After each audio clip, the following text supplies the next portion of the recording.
नमस्कार साथियों। ਆਪਾਂ ਇਸ ਤੋਂ ਪਹਿਲੇ ਕਈ ਵੀਡੀਓ ਦੇ ਅੰਦਰ ਅਖਾਣ ਦੇਖੇ ਸਨ ਤੇ ਅੱਜ ਕੁਝ ਹੋਰ ਨਵੇਂ ਅਖਾਣ ਲੈ ਕੇ ਮੈਂ ਹਾਜ਼ਰ ਹੋਇਆ ਹਾਂ। ਅੱਜ ਆਪਾਂ ਫਿਰ 10 ਅਖਾਣ ਦੇਖਣੇ ਨੇ। ਇਹ ਇਸ ਪ੍ਰਕਾਰ ਦੇ ਨੇ ਕਿ ਅਕਸਰ ਐਗਜ਼ਾਮ ਦੇ ਅੰਦਰ ਪੁੱਛੇ ਜਾਣ ਦੀ ਸੰਭਾਵਨਾ ਬਣੀ ਰਹਿੰਦੀ ਹੈ।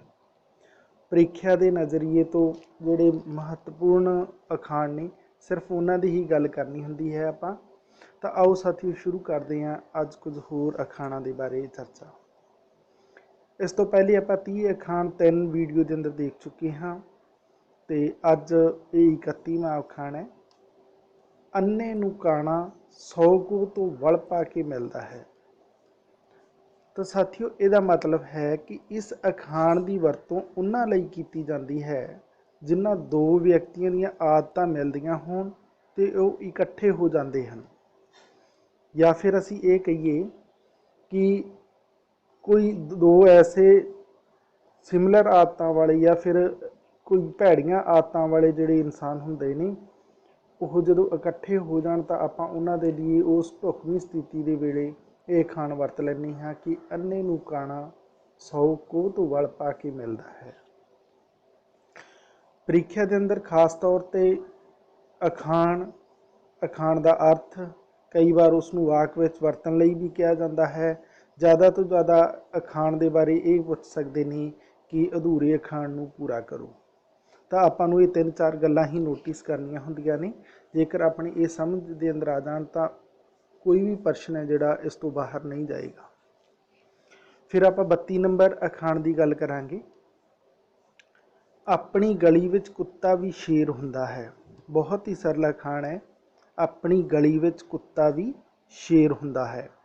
इस अखाण की वरतों उस व्यक्ति लिए की जाती है जदों कोई कमज़ोर व्यक्ति अपनिਆਂ ਵਿੱਚ बहादरी ਦੀਆਂ ਡਿੰਗਾਂ मार रहा होवे। यानी जो माड़ा इंसान कमज़ोर इंसान अपने घरे बैठ के ही कोई अपना वड्डपन दिखा रहा हो, अपनी बहादरी शो कर रहा हो, तो ऐसे इंसान के लिए आप जिहड़ा अखाण वरतते हाँ वो ये है कि अपनी गली विच कुत्ता भी शेर हुंदा है। फिर इस तो बाद अपने को 33 नंबर अखाण आ जाता साथियों। इट चुकदे नूं पत्थर तैयार। बहुत ही सरल है, यह बहुत बार एग्जाम के अंदर भी पूछा गया। इट चुकदे नूं पत्थर तैयार। किसी माड़े काम ते सामने होर माड़ा मिल जाए तो इस अखाण की वरतों की जाती है। यानी जो कोई माड़ा काम है तो सामने कोई होर माड़ा भी मिल गया है तो ऐसे दे लई आपां जिहड़ा अखाण वरते हैं वो ये है कि इट चुकदे नूं पत्थर तैयार। हुण इत्थे वाक के अंदर वरत के इसनूं समझाया गया है। जिवें कि हरदीप गुस्से वाला है, कल उसका सामना एक उस वर्गे होर लड़ाई खोर नाल हो गया तो वो लड़ पए। ये तो वो गल हुई कि इट चुकदे नूं पत्थर तैयार मिलता है। तो इस तरीके नाल आपां वाक के अंदर वरत के भी इस अखाण नूं आपां समझ सकते हैं। फिर इस तो बाद साथियों अपने को आ जाता है 34 नंबर अखाण। 1-1 ते 2-11। यह बहुत हद तक हर जगह वरत लिया जाने वाला, किसी एकता के लिए, किसी संगठन के लिए, किसी मजबूती के लिए वरत लिया जाने वाला अखाण है साथियों। इस अखाण की वरतों किसी की एकता दस्सण लई की जाती है। हुण इत्थे वाक के अंदर वरत के भी समझाया गया है। बुढ़े व्यापारी ने अपने बच्चों को समझाते हुए कहा कि 1-1 ही हुंदा है अते 2-1-11 हुंदे हन। तो इस तरीके नाल आपां इस नूं वाक के अंदर वरत के भी समझ सकते हैं कि 1-1 ते 2-11। फिर अपने को 35 नंबर अखाण आ जाता है। 1 पंथ ते 2 काज। इस अखाण की वरतों उस लई की जाती है जदों कोई एक काम कीते ही दूसरा लाभ मिल रहा हो। यानी 1 पंथ 2 काज। इसका मतलब ये होया साथियों कि कोई काम तो आप एक कर रहे हैं पर लाभ आपां नूं 2 कामां वर्गा मिल रहा है। जदों इहो जी कोई स्थिति ढुकवीं होवे तो उस वेले आपां इस अखाण की वरतों कर लैंदे हाँ कि 1 पंथ ते 2 काज। फिर अपने को 36 नंबर अखाण आ जाता है। 1 करेला दूजा निम चढ़िया। इस अखाण की वरतों उस बुरे ਜਾਂ ਭੈੜੇ आदमी ਲਈ ਕੀਤੀ ਜਾਂਦੀ है ਜਦੋਂ ਉਹ अपनी ਸੁਭਾਅ ਤੋਂ ਵੱਧ ਕਿ कोई होर बुरा ਜਾਂ ਭੈੜਾ ਕੰਮ कर रहा ਹੋਵੇ। यानी वो बुरा तो पहले ही है, पर बुरे ਦੀਆਂ ਜਦੋਂ ਹੱਦਾਂ ਪਾਰ कर देवे तो आप उस इंसान के लिए ਜਿਹੜਾ अखाण ਵਰਤਦੇ ਹਾਂ ਉਹ ਇਹ है कि एक करीला दूजा निम चढ़िया। यानी वो बुरा तो सी ते हुण जिहड़ा उसने काम किया है वो बहुत ही बेहद बुराई वाला है। तो ऐसी स्थिति के लिए आप जिहड़ा अखाण वरतते हैं वो ये है कि एक करीला तो दूजा निम चढ़िया। फिर अपने को 37 नंबर अखाण आ जाता है एक चुप 100 सुख। बहुत वरत्या जाने वाला अखाण है, अक्सर ही परीक्षा के अंदर पूछ लिया जाता है, चाहे वो स्कूली पद्धर की हो चाहे कॉलेजी पद्धर की कोई परीक्षा हो मुकाबले की परीक्षा हो। इस तरीके के अखाण पूछ लए जाते हैं। चुप रहने नाल वधी लड़ाई तो छुटकारा पाया जा सकता है। यानी जेकर आप चुप रहांगे तो कोई लड़ाई है जिहड़ी उस तो आप मुक्ति पा सकते हैं, छुटकारा पा सकते हैं।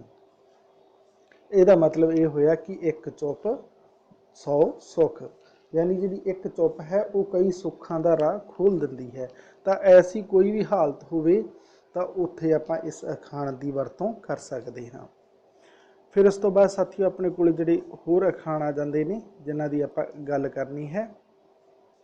हुण अपने को 38 नंबर अखाण आ जाता है जिसकी आपां गल करनी है। एक म्यान विच दो तलवारां नहीं समाउंदियां। दो आगू ਜਾਂ ਵੱਡੇ ਆਕੜ वाले ਅਹੁਦੇਕਾਰ ਇੱਕੋ ਥਾਂ ਗੁਜ਼ਾਰਾ ना कर सकते ਹੋਣ ਤਾਂ इस अखाण की वरतों कर ली जाती है। ਜਦੋਂ कोई दो ਵੱਡੇ ਅਹੁਦੇਕਾਰ ने ਜਾਂ फिर कोई आकड़ वाले ने या फिर ये कहिए कि असी दो ਵੱਡੇ लीडर ने कोई विरोधी धर के ਜਿਹੜੇ लीडर ने वो ਇੱਕੋ ਥਾਂ ਤੇ नहीं रह सकते तो उस दे लिए आप जिहड़ा अखाण वरतांगे वो ये है कि एक म्यान विच दो तलवारां नहीं समाउंदियां। यानी इहो जी कोई भी स्थिति ढुकदी होवे तो उहदे लई आपां इस अखाण की वरतों कर लेनी है कि एक म्यान विच दो तलवारां नहीं समाउंदियां। फिर इस तो बाद अपने को 39 नंबर अखाण आ जाता साथियों। एक मच्छी सारा तला गंदा कर देती है। एक मच्छी सारा तला गंदा कर देती है। तो यदा मतलब है साथियों कोई माड़ा बंदा अपनी संगति नाल अपने नाल दियां सारियां नूं ही बदनाम कर दिंदा है। यानी कोई आदमी बुरा है, आदतां तो भैड़ा है, तो उहदी संगति चंगे इंसान ने जिहड़े वो भी बुरे हो जाएंगे, वो भी बदनाम हो जाएंगे। तो ऐसे दे लिए आपां जो अखाण वरतते हैं एक मच्छी सारा तला गंदा कर देंदी है। तो फिर इस तो बाद साथियों अपने को जिहड़ा अज दा इस वीडियो के अंदर लास्ट अखाण है 40 नंबर अखाण है एक अनार अति 100 बीमार। यानी एक अनार 100 बीमार। जदों ये दसना होवे कि वस्तु बहुत ही घट है पर उसकी मंग बहुत ही ज़्यादा है तो इस अखाण की वरतों कर ली जाती है। यानी असी ये कहिए कि कोई चीज़ तो बहुत ही घट है, यानी वस्तु तो ना मात्र दी है पर उसकी डिमांड है जिहड़ी उसनूं लैण वाले ने उसके खरीददार ने या फिर वो चाहवान ने जिहड़ी वो बहु गिणती के अंदर ने। तो ऐसे दे अंदर आपां किहड़ा अखाण वरतांगे कि एक अनार 100 बीमार। यानी जरूरत तो 100 जणियां नूं है पर अनार अपने कोल इक्को ही है। तो इस तरीके नाल साथियों आपां इन्हां अखाणां नूं समझ सकते हैं कि एक अनार 100 बीमार। मैनूं आस है कि आपनूं ये समझ के अंदर आए होणगे। फिर भी कमेंट करके जरूर दसना कि ये वीडियो किस तरीके दे लग्या, अखाण ये आपनूं किदां दे लगे, प्रीख्या के लिए आपनूं ये किन्ना क लाहेवंद हो रहे हैं, ताकि मैं अगे दे जो वीडियो तैयार करने ने वो उस दे अकॉर्डिंग ही आप दे सुझाव के अकॉर्डिंग आप दे कमेंट्स के अकॉर्डिंग ही तैयार कर सकां।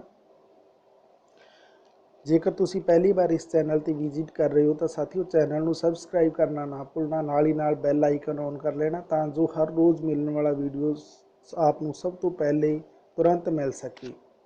ऐसे तरीके नाल साथियों चैनल नूं प्यार ते सत्कार दिंदे रहना। मिलते हैं एक होर वीडियो के अंदर, उदों तक दे लई धन्नवाद साथियों।